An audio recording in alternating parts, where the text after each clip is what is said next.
nga pala si Yay, dating OFW na taga Cebu. Ngayon ay naninirahan na sa probinsya ng Luzon. Lumipat lang ako ng bahay pero sa probinsya pa rin ako nakatira. Isang ina na may munting pangarap para sa aking pamilya. Tara, samahan niyo ako sa kwento ng aking buhay. Magandang araw at mapagpalang araw po sa ating lahat mga ka-blessings. Sa araw po nito, nakita po ninyo, binuksan na po natin yung alkansya namin. Kaya yan, sinisimulan na po namin bilangin. Isisegregate lang po natin yung 20 at saka 10. Bali, ito po kasing naipon namin galing sa tindahan. Kahit paunti-unti lang po.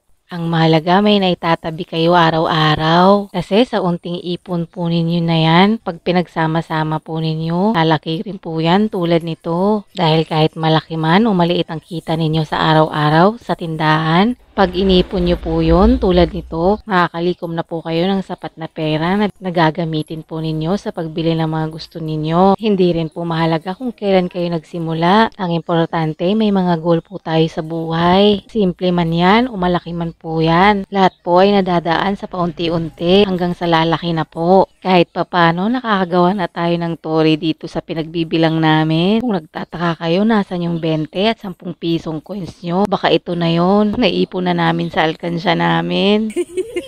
At yan na nga, nagkukulit na si Bulinggit. Tara, sabayan nyo kaming magbilang at mag-plastic para umikot naman po muli yung 10 piso at 20 pesos dyan sa bulsa nyo. Bali, isusupot lang po namin ng tag-100 piso para hindi naman po mahirapan yung magbibilang nito. Mas makakalito kasi kung hindi natin to isusupot at baka sa sobrang tagal, hindi na natin matapos tong bilangin. At yan, magsisimula naman tayo magsupot ng 20 pesos. Tara, samahan nyo rin po kaming magbilang para mabilis po tayong matapos.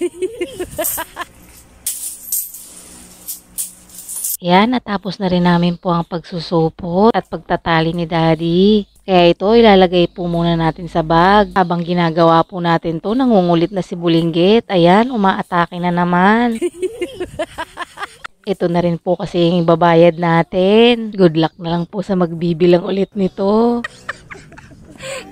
Kinabukasan nga po niyan, pinuntahan na namin tong furniture shop. Siguro alam nyo na po kung ano po yung kinakanvas namin. Dumadami na kasi yung kalat ng mga damit namin eh.